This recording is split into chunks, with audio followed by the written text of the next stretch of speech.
امید ہے آپ سب خیریت سے ہوں گے۔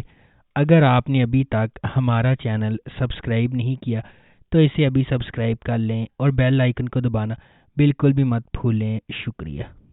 Number 10، more beautiful than you.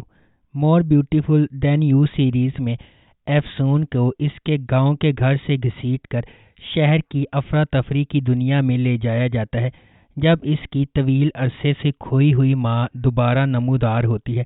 اس چلتی پھرتی کہانی میں مہربان ایفسون استنبول کے اعلیٰ معاشرے میں اس وقت تک ایڈجسٹ ہونے کی جدوجہد کر رہی ہے جب تک کہ اسے محبت نہ مل جائے۔ اس کے بعد وہ کھلتی ہے، ذاتی رکاوٹوں پر قابو پا کر زندگی میں اپنا راستہ تلاش کرتی ہے۔ نمبر 9، اینادر لو۔ اینادر لو مشہور اینکر پرسن کینان اور امبیشیس پروسیکیوٹر لیلا کی طاقتور کہانی سناتی ہے، جو قتل کی تفتیش کے دوران راستے عبور کرتے ہیں اور اصرار، تناؤ اور جذبے سے بھرے رشتے میں جڑ جاتے ہیں۔ جیسے جیسے ماضی سے مبہم انکشافات سامنے آتے ہیں، ان کا سامنا چونکا دینے والی سچائیوں سے ہوتا ہے جو انہیں ہمیشہ کے لیے بدل دیتے ہیں۔ سیریل کلر کیس کینان کی کوریج کی بدولت سرخیوں میں آتا ہے، جو لیلا کی طرح قاتل کے تعاقب میں جاتا ہے۔ جیسے جیسے تفتیش گہری ہوتی جاتی ہے، لیلا کو احساس ہوتا ہے کہ یہ کیس ان کے خاندان میں طویل عرصے سے چھپے ہوئے تاریک واقعات سے جڑا ہوا ہے، جو ان سب کو پریشان کرنے کے لیے واپس آئے گا۔ نمبر 8، ٹروپک۔ ایوارڈ یافتہ اسرائیلی سیریز ایکسیپشنل کا ترکش ریمیک کہانی گیجے کے گرد گھومتی ہے، جس نے یونیورسٹی جانے اور اپنے بوائے فرینڈ امیر کے ساتھ میوزک بنانے میں موسم گرما گزارنے کا منصوبہ بنایا تھا، تاہم اسے اپنے منصوبوں کو روکنا پڑا کیونکہ اس کی بہن گلچے، جس کی خصوصی ضروریات ہیں، استنبول کے شور اور ہجوم سے نمٹنے کے لیے جدوجہد کر رہی ہے۔ استنبول میں اپنے عاشق اور اپنے تمام خوابوں کو چھوڑنا نہیں چاہتی۔ گیجے اچانک اپنے آپ کو اپنے خاندان کے ساتھ فوکا میں پاتی ہے۔ اس کی زندگی فوری طور پر بدل جاتی ہے، لیکن پھر وہ اوزگور سے ملتی ہے، جو سیلنگ کلب میں ایک انسٹرکٹر ہے جہاں اس کا بھائی داخل ہے۔ Number 7، what F U love. What F U love Leela اور آتش کے غیر متوقع رومانس کی پیروی کرتا ہے، جو دو نوجوان ہیں جنہوں نے اپنی منصفانہ جدوجہد کا سامنا کیا ہے۔ لیلا شدید جذبے کے ساتھ ایک لچکدار یتیم ہے جو اپنے طویل عرصے سے کھوئے ہوئے والدین کی تلاش کے لیے فنڈز فراہم کرنے کے لیے مردوں کی ایک ٹیم میں شامل ہوتی ہے۔ جب وہ پہلی بار آتش سے ملتی ہے، جو ایک امیر گھرانے کی ایک گھٹیا اور ذہنی اولاد ہے، تو معاملات ٹھیک نہیں ہوتے۔ لیلا کو آتش کے پلے بوائے چارمز نے بند کر دیا، اسے صرف ایک اور براعت یافتہ سنوب کے طور پر دیکھ کر۔ نمبر 6، گل جمال۔ گل جمال 30 سال پہلے برسا سے شروع ہوتا ہے، جہاں خوبصورت ظفر کو مصطفیٰ، جس سے وہ پیار کرتی ہے، کو چھوڑنے پر مجبور کیا جاتا ہے اور سائم سے شادی کرنے پر مجبور کیا جاتا ہے، جس سے وہ پیار نہیں کرتی۔ ظفر نے ایک بیٹے گل جمال کو جنم دیا، جس سے وہ خود کو پیار کرنے میں کامیاب نہیں کر سکی۔ بعد میں اس کی ایک بیٹی ہے گلندم۔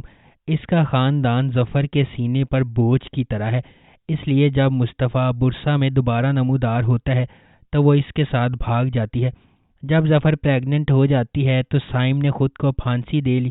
نوجوان گل جمال اپنا بدلہ لیتا ہے، مصطفیٰ کو روٹی کے چاقو سے قتل کرتا ہے۔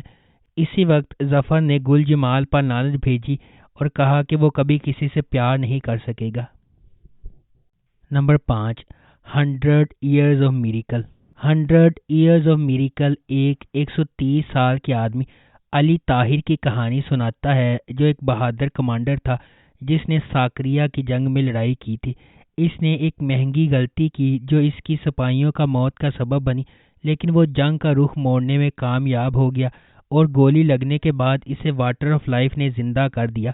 اس دن کے بعد وہ پھر بوڑھا نہیں ہوا۔ Number 4، queen. کوئین آتش اور دنیز کی زندگیوں کی پیروی کرتا ہے، ایک جوڑا جن کی زندگیاں اس وقت بدل جاتی ہیں جب آتش، ایک مشہور باسکٹ بال کھلاڑی، جنسی سکینڈل میں ملوث ہوتا ہے۔ ان کی مشکلات میں اضافہ کرنے کے لیے دنیز اچانک اپنے والد کو کھو دیتی ہے جن کے لیے وہ وقف تھی۔ دنیز اور اس کے اجنبی بہن بھائی اپنے والد کی آخری رسومات کے لیے اکٹھے ہوتے ہیں، صرف یہ جاننے کے لیے کہ وہ شدید مالی پریشانی میں تھے۔ دنیز اور اس کی بیٹی اپنے والد کے گاؤں جاتے ہیں، جہاں دنیز خاندانی فارم کو بچانے اور اپنے شوہر کے دھوکے سے باز آنے کی کوشش کرتی ہے۔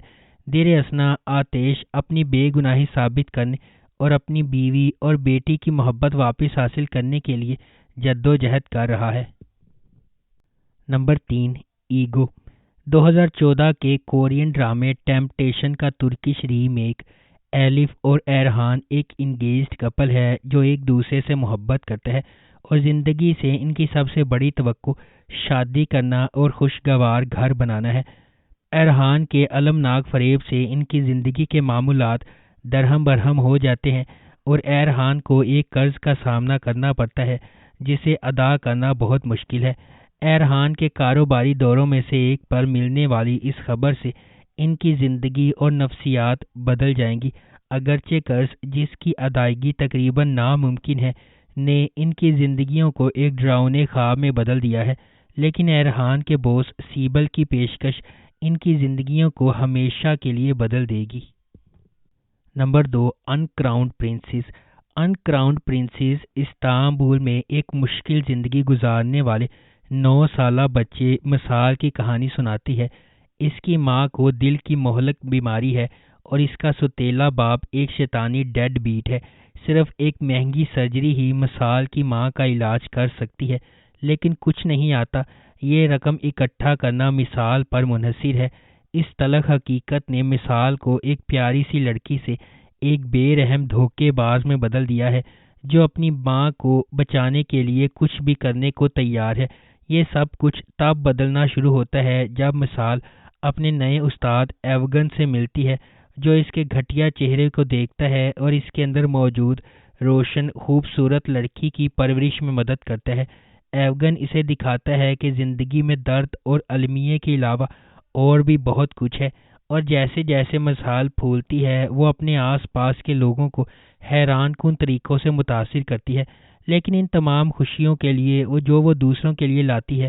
مثال کی اپنی پریوں کی کہانی کا خاتمہ اب بھی پر اسرار ہے۔ نمبر 1، اے فیری ٹیل۔ زینب ایک اوسط درجے کی لڑکی ہے جس میں بڑے خواب اور ایک مدھم زندگی ہے۔ پھر اسے اور اس کے بوائے فرینڈ کو کرائے کی کار میں پیسوں سے بھرا بیگ ملتا ہے۔ جب وہ تباہی میں پڑ جاتے ہیں، زینب کے پاس ایک انتخاب ہوتا ہے۔ وہ اپنے بوائے فرینڈ کی جان بچا سکتی ہے یا پیسے لے کر بھاگ سکتی ہے۔ وہ پیسے لیتی ہے۔ اس طرح زینب کی مہم جوئی شروع ہوتی ہے، جو خود کو فیشنیبل سوشلیٹ میلس میں تبدیل کر کے اعلیٰ معاشرے میں شامل ہو جاتی ہے۔ اس کا مقصد ایک امیر شوہر کو تلاش کرنا ہے، اس سے پہلے کہ اسے پتہ چل جائے یا پیسہ ختم ہو جائے۔ اگر آپ کو ہماری یہ ویڈیو پسند آئی ہے تو اسے لائک کریں، شیئر کریں اور ہمارے چینل کو سبسکرائب کرنا بالکل بھی مت بھولیں۔ آپ کا بہت شکریہ۔